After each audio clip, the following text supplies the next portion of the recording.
y lo he titulado La teología y fundamentos del culto evangélico, porque esto es lo que identifica a una iglesia evangélica.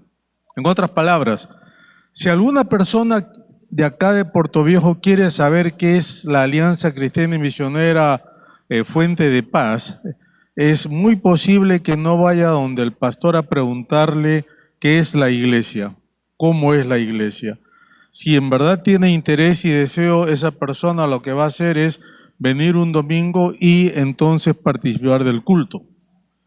Y eso significa entonces que en lo que nosotros hacemos en el culto es una presentación no solamente del Evangelio, sino una presentación también de lo que es, en este caso, nuestra iglesia, la Alianza Cristiana y Misionera.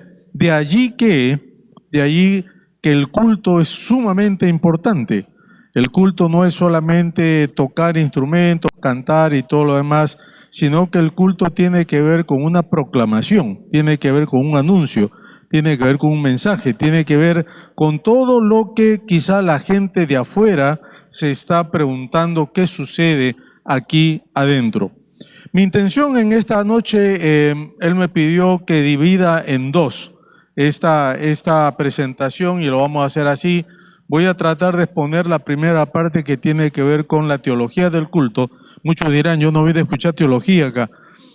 Si eres músico de la iglesia, si cantas en el grupo de la alabanza, lo siento, eso tiene que ver con teología. No es solamente pararte ahí y cantar un par de canciones que a veces ni sabes lo que estás cantando.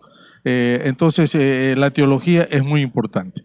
Y la segunda parte ya tiene que ver netamente con la música en sí, el ministerio de la música. Así que yo quisiera que quizá empecemos dando algunas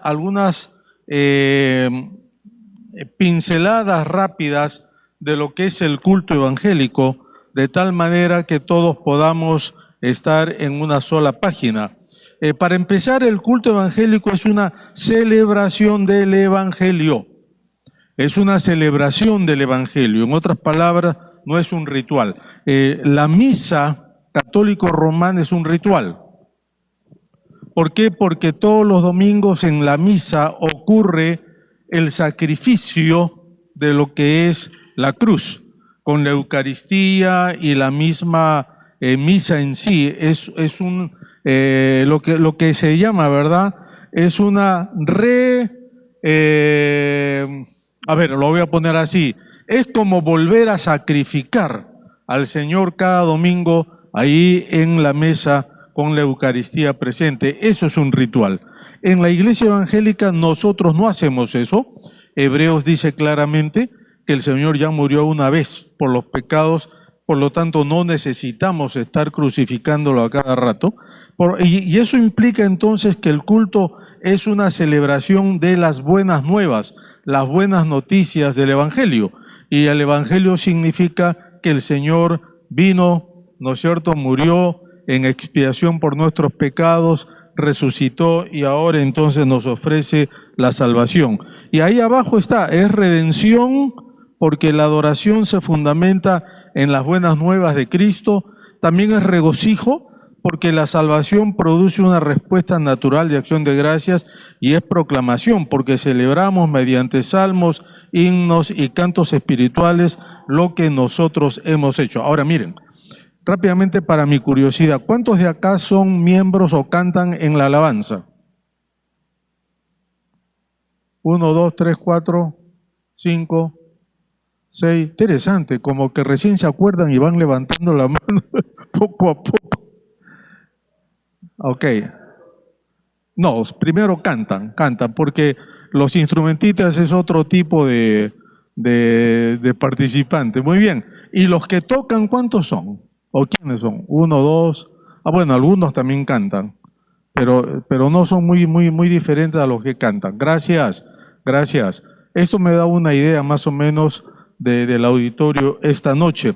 Porque decía que, miren, ustedes allí abajo tienen básicamente la síntesis de lo que debe ser el culto.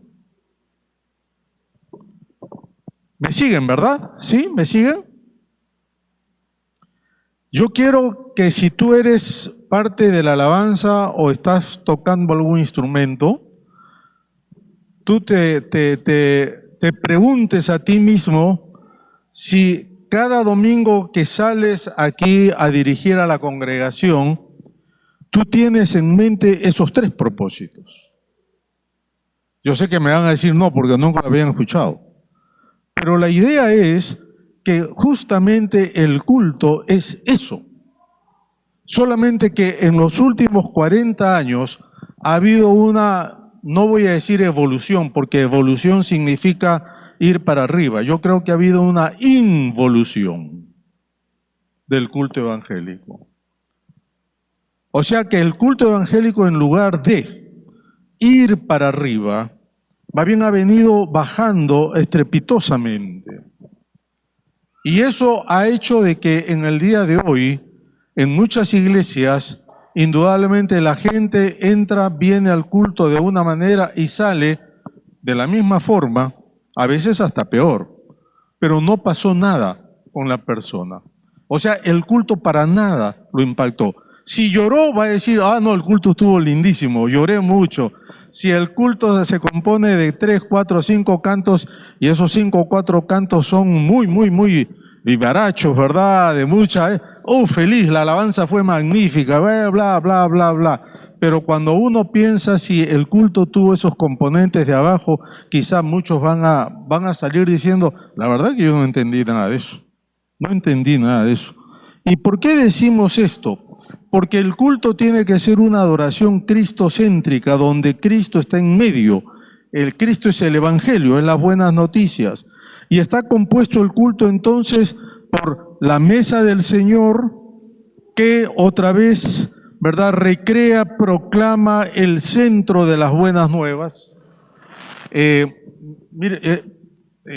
Paul, tú me conoces de años. Yo no es mi costumbre ni juzgar ni criticar nada, solamente es una observación, ¿sí? Es una observación. Yo dije al comienzo que si una persona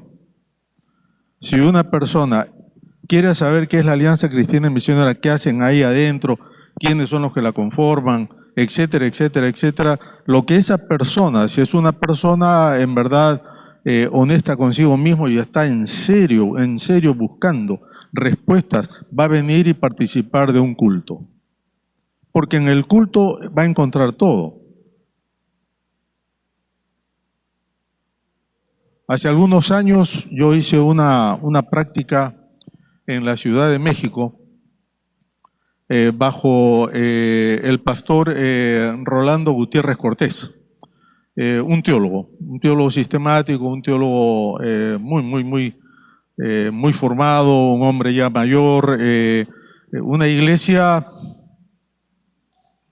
de 800 más personas, una iglesia que miren, en todos mis años de pastorado, yo no he visto otra que refleje de una manera así visual lo que es la iglesia del Señor y lo que es el culto.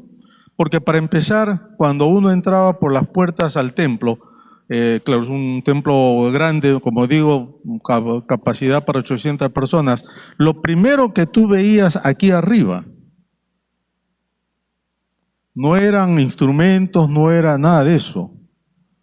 Tú veías en un lado la mesa de la Santa Cena.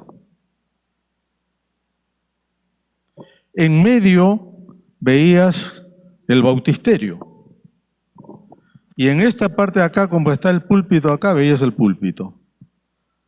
Entonces, cuando una persona entraba de un solo golpe de vista, veía que en esta iglesia por algo estaba esa mesa de la Santa Cena, por algo estaba ese bautisterio acá y por algo estaba ese púlpito.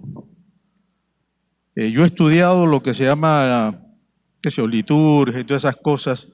Y claro, yo sí sé lo que significa eso, porque antes las iglesias evangélicas tenían eso.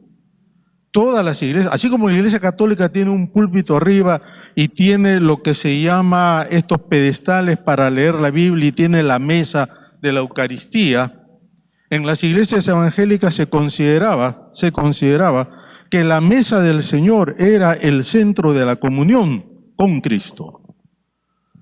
O sea que la comunión, la Santa Cena, no era un ritual una vez por mes, sino estaba perennemente dentro de la vida de la iglesia. Es ahí donde los hermanos se reúnen alrededor simbólicamente para celebrar con Cristo. El bautisterio implicaba que el cristiano no es solamente una persona que se sienta como espectador, sino que ha tenido que identificarse con Cristo en las aguas del bautismo. Por lo tanto, el bautisterio es parte de ese reflejo visual que significa la iglesia del Señor. Y naturalmente el púlpito que nos habla de la proclamación de la palabra. El púlpito no es un adorno. Les felicito, queridos, por tener un púlpito así, porque ahora lo que hay en las iglesias es un atril. Un atril hecho a veces de cualquier manera.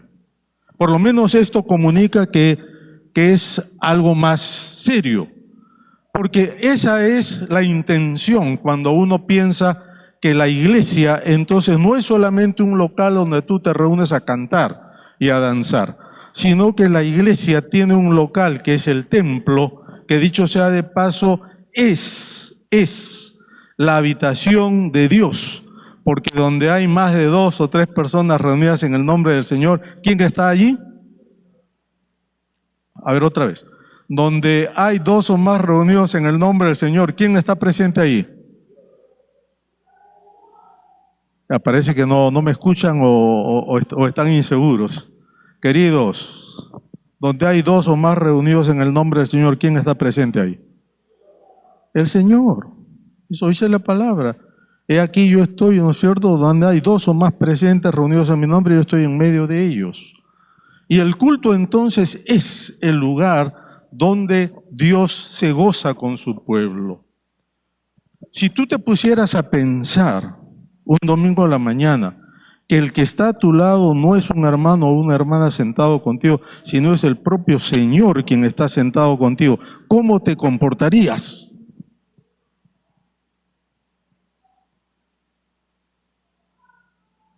¿Cómo cantarías?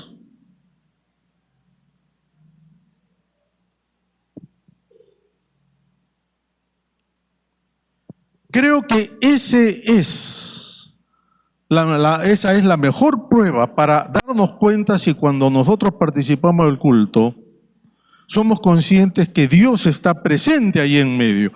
Y miren, queridos, ustedes que están dirigiendo, tienen la tremenda responsabilidad de dirigir a la congregación. Están llevando a la congregación a una conciencia de que Dios está en medio. Hace muchos años yo enseñaba a niños de la escuela dominical, de esos que tienen 7, 8, 9, 10, 11 años, que son los peores, ¿no es cierto? Peores en el sentido que no andan corriendo, gritando, saltando, etcétera, etcétera. Y ahí entonces el pastor me dijo, ¿sabe qué, Miguel Ángel? Tú vas a enseñar a esa clase. Yo no trabajo con niños, pero igual, el pastor me pidió y tenía que hacerlo. Y ahí dentro de ese grupo de niños había uno, ya no me acuerdo su nombre.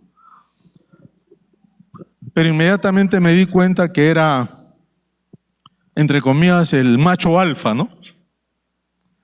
El que dirigía la manada.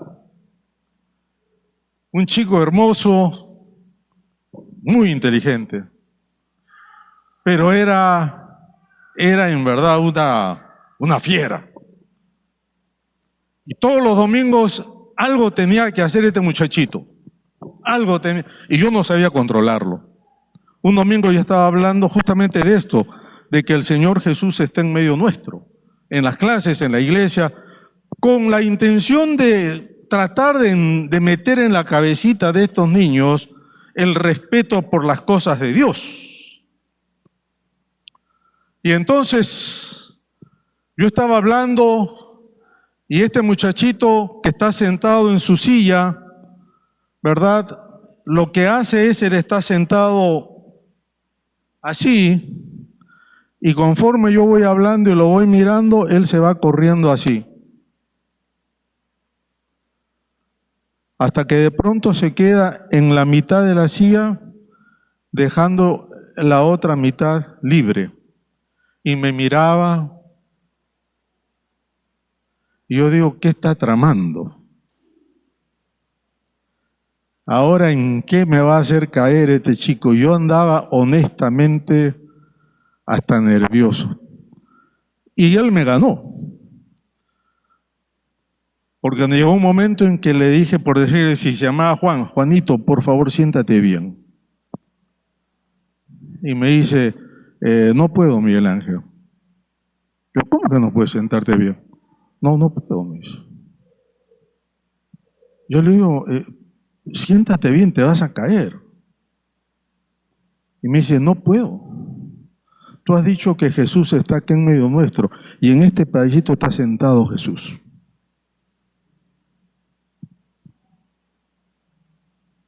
Nunca puedo olvidarme de eso. En este pedacito está sentado Jesús. Y yo decía, si todos tuviéramos esa conciencia, otra cosa sería un culto.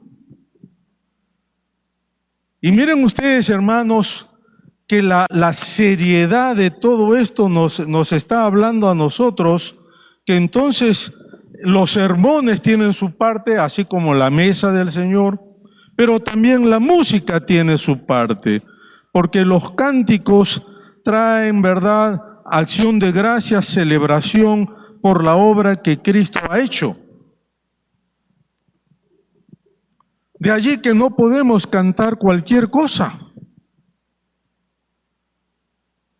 No podemos cantar música sin sentido. No podemos cantar solamente la música que escucho en algún, qué sé yo, en Spotify o lo que sea, y digo, ay, qué bonita música, la voy a cantar con la iglesia. Esa no es la idea. Porque yo tengo que cantar la música que a mi iglesia le va a hacer bien y que yo voy a justamente a usar para conducir a la iglesia entonces al Señor.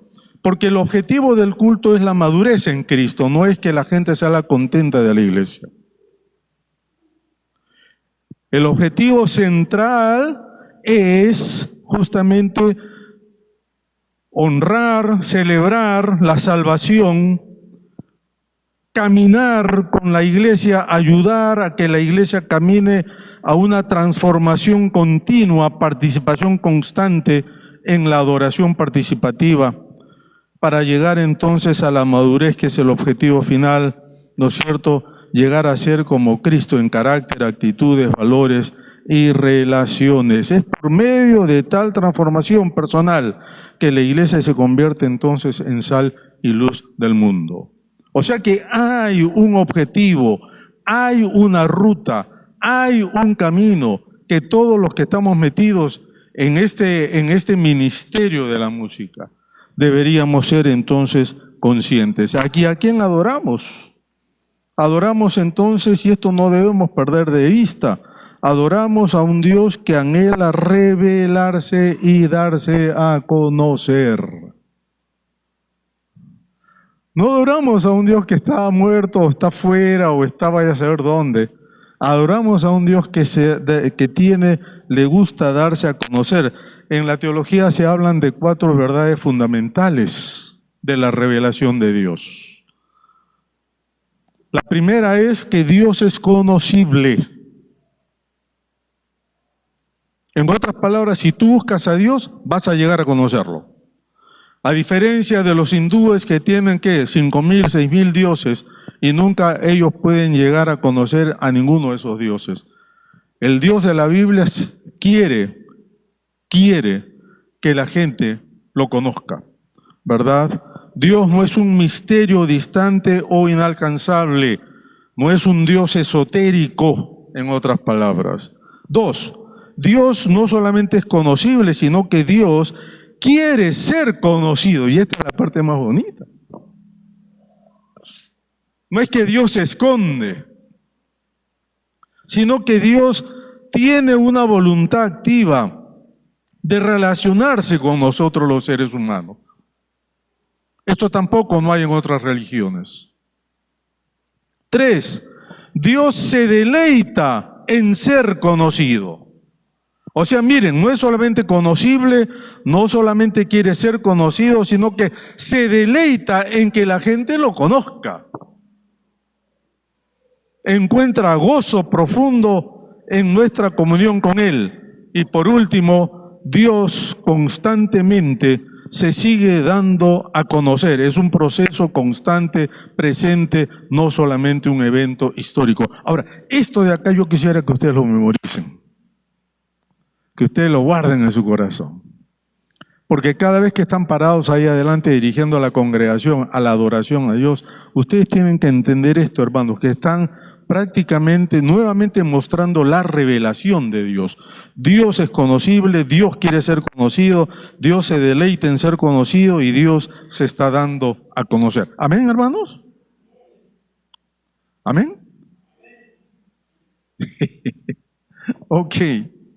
Muy bien. Ahora, ¿qué nos comunica Dios cuando nos reunimos a adorar? ¿Qué nos comunica Dios? Y esto tiene que ver otra vez con la teología bíblica. En primer lugar, nos comunica su presencia, que su cercanía es real y palpable con su pueblo. Pero también nos comunica quién es Él como persona. Como ya dijimos anteriormente, Él se da a conocer. Nos comunica sus atributos, su santidad, su carácter, nos comunica su poder, su soberanía y capacidad transformadora, nos comunica sus propósitos, la intención detrás de sus obras y naturalmente nos comunica sus planes individuales, es decir, su voluntad específica para la iglesia y el mundo. Todo esto de acá, queridos, es lo que nosotros deberíamos tener en cuenta cuando estamos preparando el culto de los domingos. ¿De qué manera los himnos que yo canto o los coros que yo hago cantar a la congregación comunican la presencia de Dios, la persona de Dios, el poder de Dios, los propósitos de Dios, los planes de Dios? ¿De qué manera los pasajes bíblicos que escojo, las lecturas bíblicas comunican esto de acá? ¿De qué manera los testimonios que pido en la congregación comunican esto de acá? Cuando todo esto de acá entonces entra en juego, nosotros encontramos que la iglesia va creciendo y va madurando en Cristo. Hay un pasaje hermoso en Isaías 6:3. ¿Alguien quiere leerlo, por favor? Isaías 6:3 en voz alta. Hermanos, ¿alguien quisiera leer el pasaje de Isaías 6:3? 6:3. 3. Bien fuerte.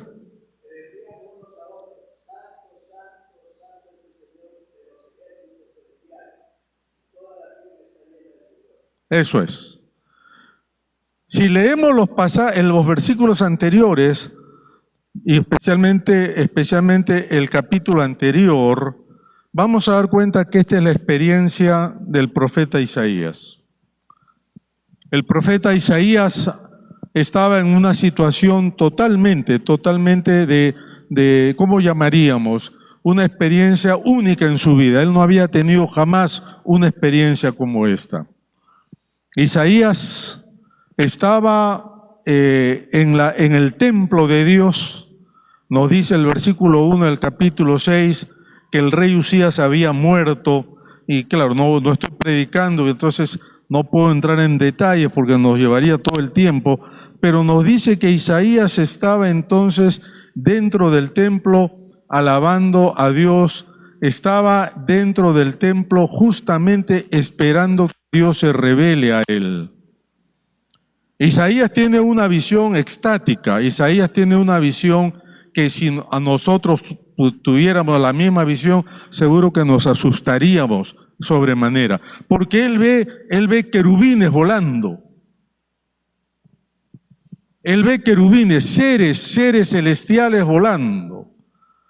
Pero esos seres celestiales no son seres como nosotros nos hubiésemos imaginado. Gracias, mi hermano. Son seres que tienen caras totalmente anormales, seres que tienen 4 alas, seres que tienen pies como de aves, seres que hablan, pero hablan de una manera terrible, fuerte, pero son seres que van volando por todo el templo, dando vueltas alrededor del trono, de un Dios todopoderoso, y estos seres, estos querubines, van diciendo: Santo, santo, santo es el Señor, Dios todopoderoso. Toda la tierra está llena de su gloria. Y esta experiencia viva, transformadora de Isaías, nos da a nosotros la base para entender lo que es el culto. Ustedes saben que si, por ejemplo, yo quiero, ¿verdad?, subrayar, vamos a decir que yo estoy predicando y en mis sermones yo subrayo o resalto algunas frases que quiero enfatizar. Y creo que todos hacemos eso. Entonces subrayamos con rojo, con amarillo, lo que sea, para no olvidarnos, para darle énfasis. En el idioma hebreo no se puede subrayar, porque no hay esa ¿cómo llamaríamos? Esa función en la escritura. Pero en el idioma hebreo, para subrayar algo, los hebreos lo que hacían era repetir la palabra o la frase 3 veces. Santo, santo, santo, era como que estaba subrayado en nuestro idioma y resaltado en amarillo. Era la forma más alta de enfatizar algo. Es interesante que en la Biblia, cuando se dice que Dios es fiel, por ejemplo, no se dice Dios es fiel, fiel, fiel. Cuando en la Biblia dice Dios es amor, no se dice Dios es amor, amor, amor. Solamente en toda la Biblia, cuando se habla de la santidad de Dios, se dice santo, santo, santo. Yo podría pasarme toda la noche acá hablando de la santidad de Dios en el Antiguo Testamento, pero miren, hermanos, que estos seres angelicales, diríamos, creados por Dios, pero naturalmente con mucho poder, más que un ser humano, reconocían esa santidad de Dios y se cantaban, ¿verdad? Entonaban, clamaban, gritaban delante de Dios. Santo, santo, santo. La tierra está llena de su gloria. Cuando Moisés va a ver esa zarza que ardía y no se consumía, él conocía al Dios hebreo. No es que Moisés era un tipo ignorante de las cosas de Dios. Él conocía al Dios hebreo. Por eso es que cuando se acerca a la zarza y la voz le habla, inmediatamente Moisés sabe que es Dios quien le está hablando. Y lo primero que Dios le dice: Moisés, hasta ahí nomás, quítate las sandalias de los pies, porque el lugar donde tú estás es santo. Y Moisés se quita, ¿no es cierto?, las sandalias, se postra delante de Dios y Dios le habla. Es parecido a lo que le pasa a Isaías.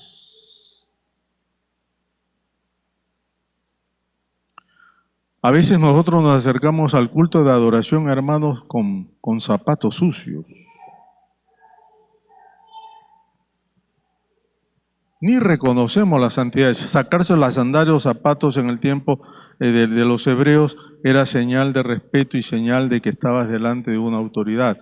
Tú no podías presentarte delante de un rey con zapatos, tenías que estar sin zapatos porque el zapato traía mucha basura de afuera. Hay muchas instancias en que esto acontece en la Biblia. Pero es interesante que cuando nosotros pensamos en que el Señor está aquí en el culto de adoración, nosotros debemos venir en plena conciencia que estamos en la presencia de un Dios santo, santo, santo. Yo he estado en muchas iglesias, en muchos países del mundo. En algunas he entrado al culto y me he ido rápidamente. Literalmente, me he ido porque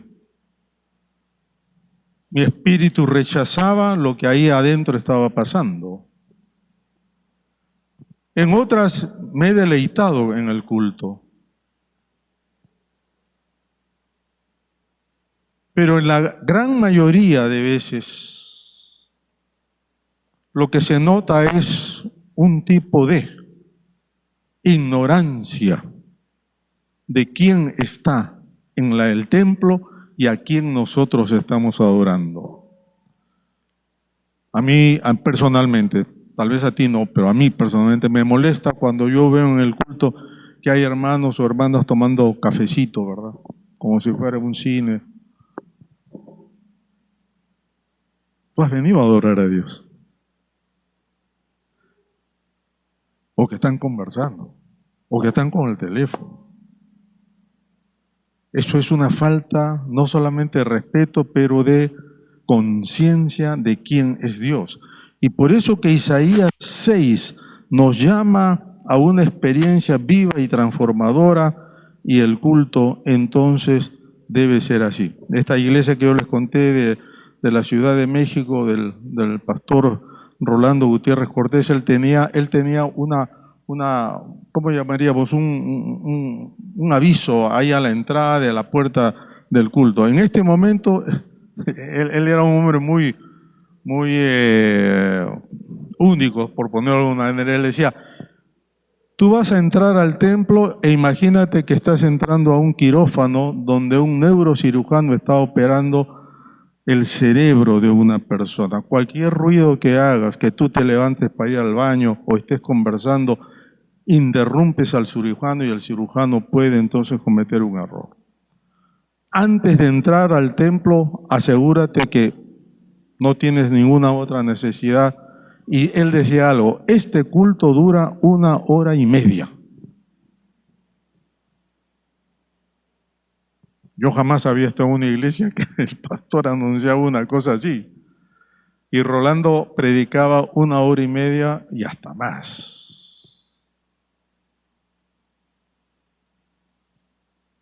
Yo estuve un mes con él. Y fui a hacer esa práctica porque yo había escuchado la reputación de este pastor.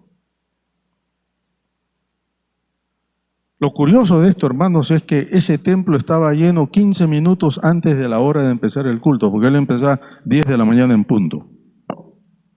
10:15, nadie más entraba, todo estaba lleno, más de 800 sillas. La gente que llegaba tarde se quedaba en los pasillos donde no había cámara, sino solamente había audio, para que la gente escuche. Y cuando él empezaba en el púlpito, él decía, ahora voy a exponer la palabra de Dios, por favor, todos atentos.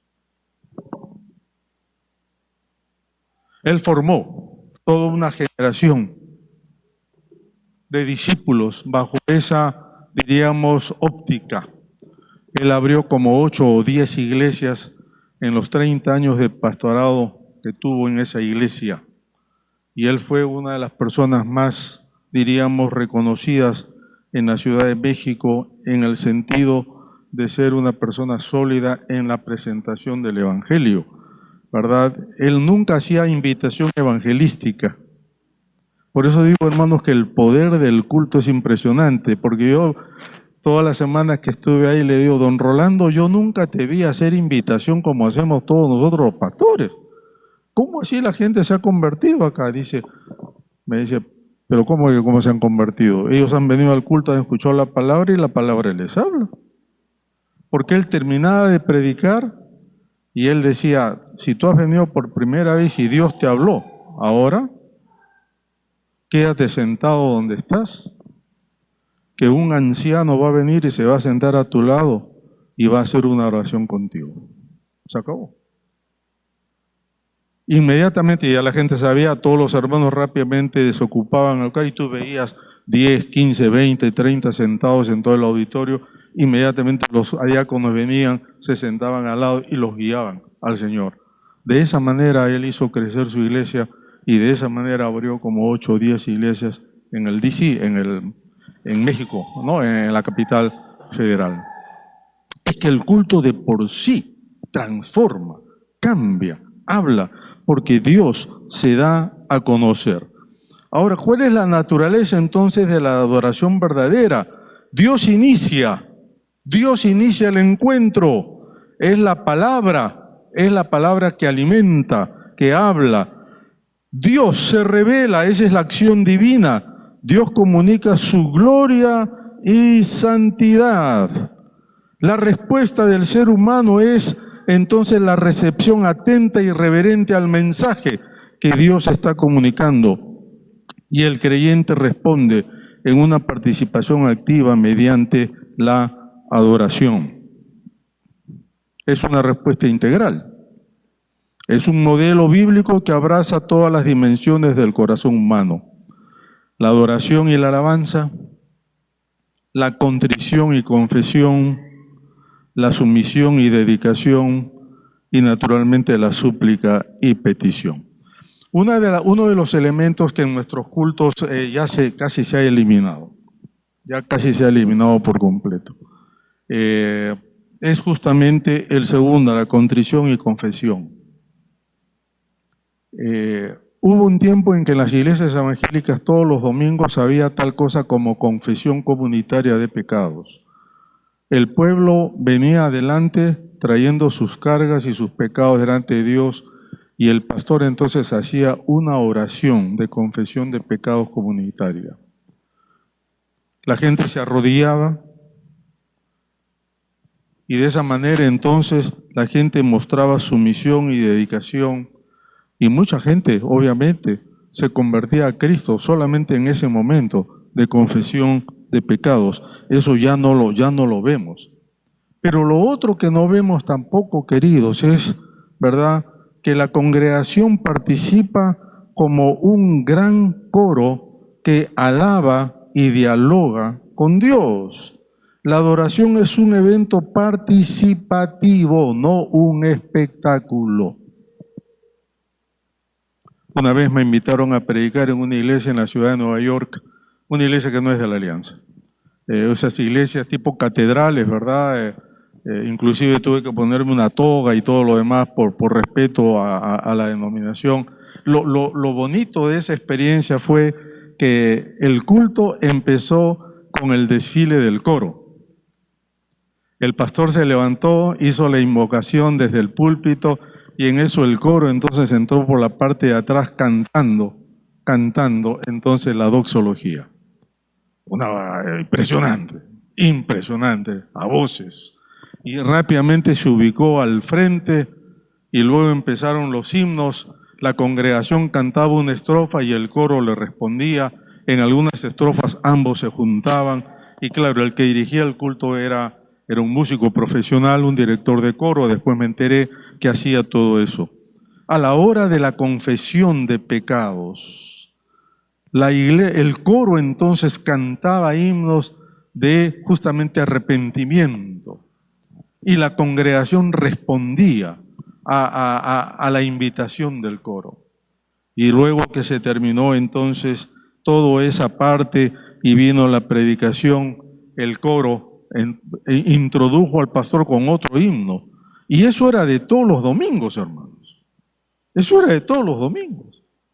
Y miren ustedes entonces que de esa forma en la iglesia había una participación bien cercana de lo que nosotros llamamos, ¿no es cierto?, la congregación misma con la palabra, con la dinámica de la palabra. Obviamente yo no estoy esperando que en todas las iglesias haya eso, porque eso ya no se ve, ya no se practica, ya el culto ya no es lo que llamamos una celebración de esa manera, ¿verdad? Pero lo que sí se ve en nuestros cultos en el día de hoy es que el creyente ha pasado a ser un simple espectador.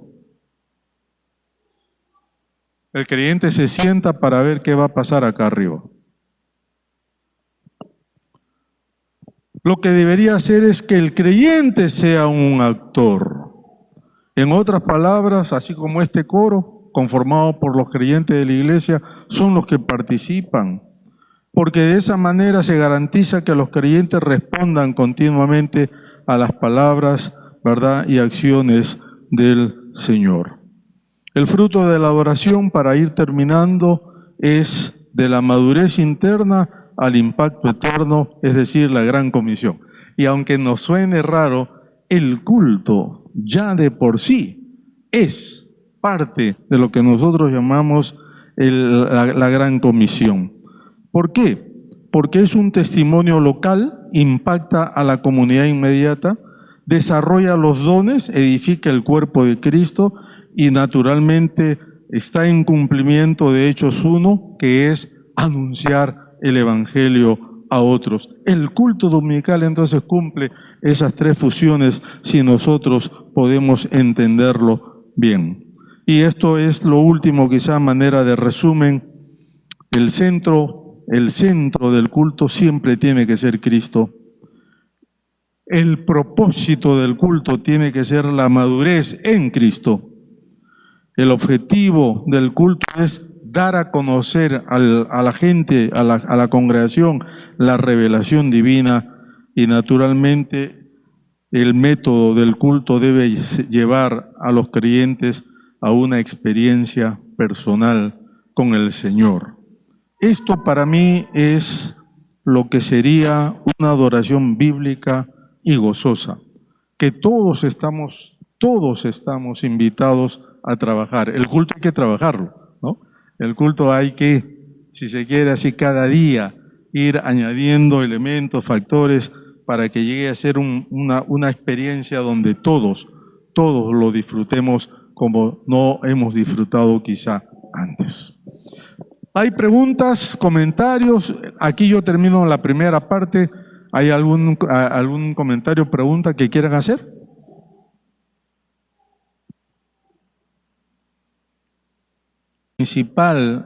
El coro principal de una iglesia entonces es justamente la congregación. La congregación no es el público, sino es el actor principal de la adoración. Y el rol fundamental entonces del músico no es actuar, sino eliminar toda barrera que impida una correcta adoración al Señor y facilitar una experiencia que realce el Evangelio. Eso es lo que llamaríamos el objetivo de los que participan acá arriba. Algunos me preguntan ¿cuándo las iglesias cambiaron púlpito, bautisterio, mesa de la Santa Cena por instrumentos acá arriba? Esa es una buena pregunta. Porque cuando tú tienes lo que dije en la hora anterior, cuando tú tienes la mesa de la comunión, el bautisterio y el púlpito, entonces a ti te comunica algo, ya esa iglesia, ese culto. Pero cuando tú tienes esto, otra vez, no es queja, no es crítica, solamente porque todas las iglesias lo tienen. Entonces, esto ya comunica otra cosa. Porque esto de acá, más luces, bueno, tú no tienes luces de colores. ¿Qué pasó, hermano? Pero cuando ya tú tienes luces de colores, más todo esto, ya comunicas otra cosa. Una vez en Miami fui a una de estas iglesias que tiene muchísima gente, no sé, 7,000, 8,000 personas, y fui porque quería ver cómo era, ¿verdad?, la dinámica de la iglesia. Y para empezar entonces, los sugieres, desde que dejé mi auto ahí afuera, me guiaron por los pasillos y me hicieron entrar entonces al templo. El culto ya había empezado y entonces cuando la muchacha abre la puerta, salió ¿cómo llamaríamos? Un golpe de música, de ruido tan grande de allá, porque las puertas son todas antirruido, ¿no? Que cuando lo abre así, ¡boom!, salió así y casi me despeinó. Yo que no tengo pelo, Otto, pero igual sentí que algo me despeinaba, ¿verdad? Pero miren ustedes, hermanos, que dentro era todo oscuro. Todo oscuro. Entonces la muchacha que estaba ahí con una linternita, como hacen en los cines cuando llegas tarde a la película, ella iba adelante con la luz, con la linterna, llevándonos, pues yo estaba con mi esposa, llevándonos por los pasillos, y había mujeres en todos los pasillos que levantaban la linternita diciendo, aquí hay asiento libre. Y claro, coincidió que el asiento libre para nosotros estaba cerca de unos parlantes que medían como 2 metros, 2 metros y medio, daban prácticamente al oído. O sea, fue una experiencia muy traumática. Todo la plataforma eran luces, humos, rayos láser, los músicos espectaculares, eso no se puede negar, espectaculares. Pero simplemente era para mí, ¿verdad? Era demasiado. La predicación, entonces anuncian al pastor y en lugar de una persona de carne y hueso en la pantalla gigante, quizá 4 veces más grande que esto, que esa pantalla, apareció el pastor que estaba no sé dónde, y él predicó desde la pantalla, ¿no es cierto? Etcétera, etcétera, etcétera. O sea, es otro culto, es otra manera. La gran pregunta que yo me hago o me hice fue, ¿de qué manera acá en la iglesia cultivan, por ejemplo, lo que llamamos el compañerismo, la comunión, el cuidado mutuo de los hermanos? ¿De qué manera velan a la grey, cuidan a la grey? O sea, eso ya son asuntos pastorales. Y ni qué decir de los músicos que estaban allí, ¿no es cierto? Porque no, a mi modo de ver, eran canciones muy bonitas, pero como vamos a ver en un rato, toda la música no era para el alcance de la congregación, porque no toda música bonita que cantan los artistas se puede cantar en una congregación. Y eso es entonces algo que a veces pasamos por alto. Miren ustedes, hermanos, que cuando vamos al libro de Levítico, encontramos entonces los músicos levitas dirigían la adoración en el templo ante el arca de Dios, etcétera, etcétera, y su función era profética. Cuando hablo de profética no es de anunciar el futuro, sino la función profética significa que comunicaban el mensaje de Dios, la palabra de Dios, ¿verdad? De una manera clara. El escenario de la iglesia no es un pedestal para el artista, por tanto, sino que es el altar de Dios. Y esto es lo que a veces se confunde y se pasa por alto, porque el peligro moderno, la tendencia moderna, contemporánea, de exaltar al músico cristiano a nivel de celebridad, distorsiona el modelo levítico, el modelo bíblico que nosotros tenemos en la palabra. De paso, es 1 Crónicas 15, el 25 no necesariamente, ¿verdad? Los que están tomando nota, es 1 Crónicas 15. Ahora, cuando decimos esto, tenemos que entender entonces que los músicos de la iglesia tienen, si se quiere así, una triple responsabilidad que cumplir, ¿no es cierto? En primer lugar, la música, ahora estoy hablando de los músicos, ya no estoy hablando de la teología del culto, sino de los músicos. La música tiene que llegar a la mente, eso es verdad, o es decir, con la melodía, pero que también con las letras, debe promover la sana doctrina, letras ricas en teología, que de una u otra manera pueda entonces, como dijimos anteriormente también, edificar el cuerpo de Cristo. Quizá la mayor crítica que se hace a la música contemporánea cristiana es que son letras repetitivas, sin mucho contenido, y es verdad, eso es verdad. En mi iglesia yo trato siempre de revisar eso con los músicos, porque hay coros que no solamente coros contemporáneos, sino también himnarios, himnos me refiero, que no tienen una doctrina o una letra que comunique una doctrina sana. Por ejemplo, un himno clásico evangélico que yo creo la letra no es de la mejor, aunque el himno es bonito, es "Cuán gloriosa será la mañana". ¿Conocen ese himno? Ya, creo que una tercera parte lo conoce, el resto no, ni saben de lo que estoy hablando. No interesa. Cuán gloriosa será la mañana es un himno clásico de lo que llamamos la tradición evangélica en América Latina. Es un himno latinoamericano, es uno de los pocos, no traducidos del inglés. Pero este himno tan bonito que antes se cantaba, no había domingo creo en que no se cantaba, es un himno muy alegre, dice, cuán gloriosa será la mañana en que venga Cristo el Salvador, las naciones unidas como hermanas, ¿qué cosa? Bienvenida daremos al Señor. Ya en esa primera estrofa hay como 2 o 3 errores doctrinales.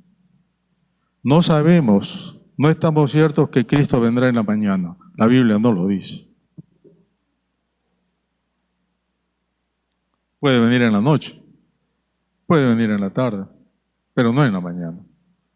Las naciones unidas como hermanas. En ninguna parte de la Biblia nos dice que cuando Cristo venga todas las naciones van a estar unidas como hermanas. Eso no es así. No es así. Y que las naciones le darán la bienvenida al Señor. Más bien encontramos nosotros en las Escrituras que hay naciones que van a rechazar al Señor. O sea que hay muchísima inconsistencia en ese himno hermoso, que a mí me encanta. Cuando en mi iglesia lo cantamos, suprimimos la primera estrofa y cantamos las otras. ¿Por qué? Porque no quiero confundir a los hermanos. Pero eso es tarea de los músicos o del pastor, darse cuenta de qué está cantando la iglesia. Por eso decimos, tiene que promover la sana doctrina. Ustedes saben que en los años 80, cuando empieza la renovación de la alabanza, como se llama, o sea, cambiar el culto clásico evangélico por lo que tenemos hoy, en América Latina, no voy a hablar de Estados Unidos porque esa es otra, ¿cómo llama? Es otra historia. Pero en América Latina empieza en Centroamérica con la iglesia Elim, la iglesia El Verbo de Guatemala, que ya en esa época eran mega iglesias, y ellos empiezan entonces a cantar lo que se llaman himnos o coros judaizantes, es decir, coros con melodías hebreas. Y todos los 80s y parte de los 90, las iglesias de toda América Latina cantaban los coros con melodías judaizantes. Uno de esos tantos coros que cambió prácticamente a la iglesia evangélica fue Remolineando. Remolineando, basado en la experiencia del rey David, cuando lleva el arca, entonces, ¿verdad?, lo saca de los filisteos y lo lleva a Jerusalén, y entonces David danzaba, dicen, remolineaba, es el término literal, daba vueltas, y claro, la esposa lo critica, y verdad, y ahí entonces sale el famoso coro que tú no debes dejar de remolinear, porque aun cuando la gente te critique, no te olvides que tú estás remolineando para Dios. Un coro tan sencillo, con una, entre comillas, base bíblica, cambió a las iglesias, queridos. La Alianza Cristiana y Misionera no es de remolinear, creo que ya ustedes se han dado cuenta, ¿no es cierto? No es de danzar, no es, creo que en algunas iglesias los vemos tan tiesos que parecen corbata de momia, ¿no es cierto? Están así sin moverse. No tenemos esa costumbre, a diferencia de los hermanos pentecostales. Más aún si somos del sur, cuanto más al sur vamos, somos más duros para movernos. Si tú vas a Venezuela, es otra historia, ¿verdad? Pero vas a Bolivia, no sé si por el frío o la altura ellos están así. Y entonces cuando se habló de remolinear y se enseñaba a remolinear, causó, hermanos, división de iglesias. Y a uno puede decir, ¿cómo? Un coro puede causar que las iglesias se dividan. Se dividieron las iglesias. Y se dividieron entre iglesias tradicionales y lo que también se llamó iglesias avivadas. Y hasta el día de hoy, después de 30 años, todavía en algunos lugares vas a encontrar eso. ¿Por qué? Porque entonces La música jugó de tal manera un papel fuerte que trajo una división, una confusión en el cuerpo de Cristo, y eso fue uno de los primeros resultados que nosotros vimos. Pero la música también tiene que llegar al corazón. ¿Por qué?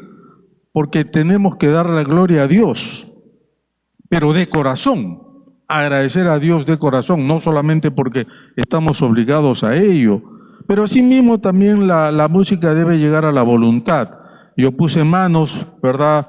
Porque es con las manos que nosotros expresamos lo que sentimos por el Señor. Los salmos siempre hablan de levantar las manos, y justamente hablaba contigo de eso, ¿no? De cómo hacer para que las iglesias puedan levantar las manos y alabar a Dios. Y hay iglesias que no tienen esa práctica, porque eso tú no lo puedes obligar. Tú no puedes decir, hermano, levanten las manos, alaben a Dios. Eso te nace del corazón. Y eso entonces es la triple responsabilidad que los músicos tienen. Pero junto con esa responsabilidad viene algo que para mí, hermanos, es más importante, es lo que se llama el carácter del músico. El carácter del músico. Porque eso importa tanto como su talento. ¿Cómo pueden guiar en la adoración si ellos mismos no conocen al Señor de manera íntima? Ahora, este sí es un tema muy difícil, muy difícil. Porque si nosotros tuviéramos que poner más énfasis ahí, yo estoy seguro, queridos, que las iglesias se quedan sin músicos, y lo digo con todo el respeto, yo mismo siendo músico. Noten ustedes que el talento musical nunca será excusa para la falta de integridad. Y así como a los pastores, ¿verdad?, se les pide estándares de conducta moral y espiritual, así también a los músicos hay que pedirles lo mismo. Una cosa muy triste que ha sucedido y viene sucediendo, y me imagino que ustedes, los músicos de acá de la iglesia, son conscientes de todo esto, es que grandes músicos que empezaron todo el cambio en el culto de la iglesia latinoamericana y también de la iglesia alrededor del mundo, lamentablemente, hermanos, después de 15 años, 20 años, cayeron de la gracia, y muchos han permanecido así, otros han tratado de volver, muy pocos se han levantado. Esto es una situación muy triste. ¿Verdad? Lo último que uno esperaría es que músicos que sirven al Señor y han servido al Señor guiando al pueblo de Dios en alabanza puedan caer en situaciones de pecado muy grave, lo que ha significado para muchos de ellos ser no solo disciplinados, pero aún expulsados de la iglesia. Pero eso sucede. Y eso sucede porque no se ha pedido a los músicos el mismo estándar de moralidad y compromiso, ¿no es cierto?, que se le pide a los pastores. Algo que yo siempre digo cuando doy este taller, este es un taller, hermanos, que yo lo vengo dando ya hace 15 años o más, en diversas iglesias de América Latina. Pero algo que yo les pido es a los pastores, hermano pastor, pide a tus músicos, a los de la alabanza, que cuando terminen de cantar se sienten en la primera fila. Porque la costumbre ha sido que los músicos terminan de cantar y se escapan por la puerta, ¿no? Y se van atrás a conversar, a tomar agua. Nunca están ahí adelante. Nunca están adelante. Porque creen que ya su función terminó. Y de alguna manera tenemos que corregir eso. Yo tuve que pedir a mis músicos en una oportunidad que no hicieran eso porque, claro, perturban el culto. Y dos de los mejores músicos míos luego hablaron conmigo y me dijeron, pastor, ¿y por qué tenemos que quedarnos así? Nosotros podríamos quedarnos atrás. Y yo le digo, porque yo sé que si ustedes se van atrás van a seguir conversando. Uno de ellos, muy soberbio, me dijo, pastor, si es así, entonces me voy de la iglesia. Querido, la puerta está abierta, vete. Porque lo que sucede, hermanos, es que los músicos tienen que entender que están bajo lo que llamamos nosotros autoridad. Y al músico de por sí no le gusta estar bajo autoridad. Y los que son músicos acá, me imagino que entienden lo que yo digo. Al músico no le gusta que nadie le diga cómo debe tocar. Yo tenía un problema serio con mi baterista, porque cuando él tocaba, la gente tenía que hacerse así porque tocaba muy fuerte, hasta que le dije, oye, ¿sabes qué? Mira, tú no estás acá tocando para un estadio, ni mucho menos, así que toca con escobilla. Me dijo, no, pastor, así no. Le digo, ¿sabes qué? Si no quieres tocar con escobilla, entonces no tocas la batería. A mí no me gusta encerrarlos en esa jaula, ¿no?, que muchas iglesias tienen, porque me parece que no. ¿Para qué? ¿Para qué esta batería eléctrica puede funcionar muy bien si se toca con cuidado y con arte? Entonces los músicos tienen que aprender lo mismo. El de la guitarra eléctrica a veces parecía Santana tocando, ¿no? Y tuve un día que agarrarlo y decirle, mira, aquí eso tú no haces, eso lo haces en tu casa, donde quieras, pero acá en la iglesia tú no tocas así. Pues tú no tienes que llamar la atención para ti mismo. Tú estás tocando para el Señor. ¿Me explico, hermanos? ¿No? Son elementos que uno tiene que, diríamos, tener en cuenta y seguir algunos patrones bíblicos. La excelencia y la pericia es deseada y debe ser buscada. Creo que nadie puede negar eso. En 1 Crónicas 15:22 nos dice la palabra que cuando los levitas entonces son escogidos para el culto, ¿no?, del templo, el jefe de la tribu era Kenanías, que dice la palabra el músico maestro, que instruía a los cantores porque era hábil, lo que nos muestra que era no solamente un profesional, sino una persona hábil en todo lo que era el arte de hacer música. Y hay entonces lo que se llama aquí este gráfico no es mío, es de los músicos, que por lo menos a mí me ayuda a ilustrar esto. La música mal interpretada o sin imaginación, ¿no es cierto?, dice, va a llevar o va a distraer a la congregación, pues la congregación consciente o inconscientemente se enfocará en el error. Por lo tanto, una música mal ejecutada va a ser un obstáculo para la adoración. Esto significa que los pastores tenemos que preocuparnos que nuestros músicos en verdad sean hábiles tocando. No estoy hablando que sean profesionales. Si son profesionales, mejor. Pero tienen que saber tocar o cantar. El requisito, la habilidad técnica, hace que la música sea invisible para que Cristo sea visible.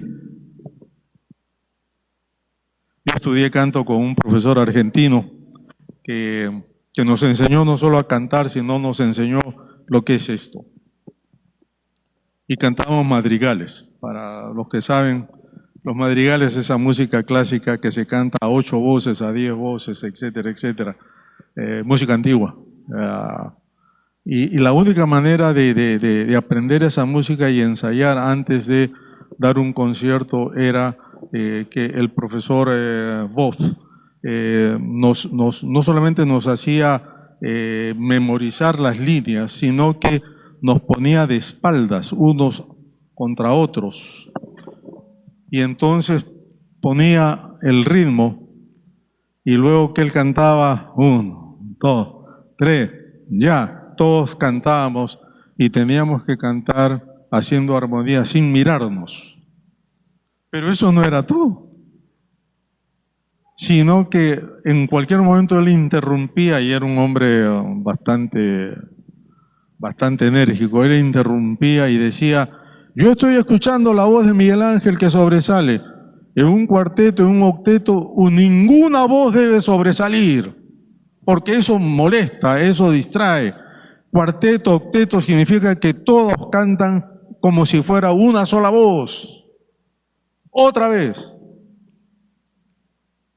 Y todos teníamos que cantar, y él decía: escúchense unos a otros. Si tú escuchas al que está a tu lado cantando y reconoces la voz, es porque está cantando mal.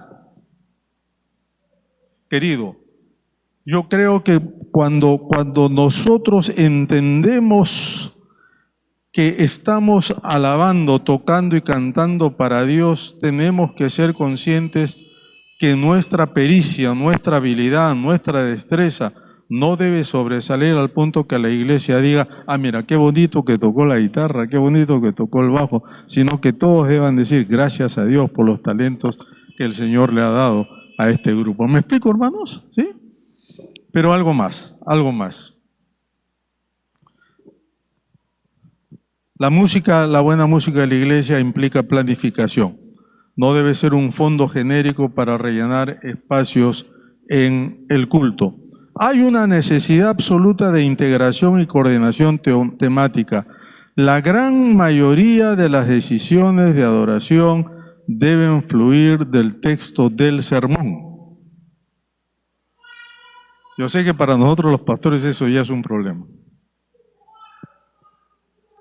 Yo acostumbro dar a mis músicos, y yo, de paso, yo no tengo, hermanos, 30 músicos. O sea, mi iglesia es una iglesia muy pequeña, 40, 50 personas.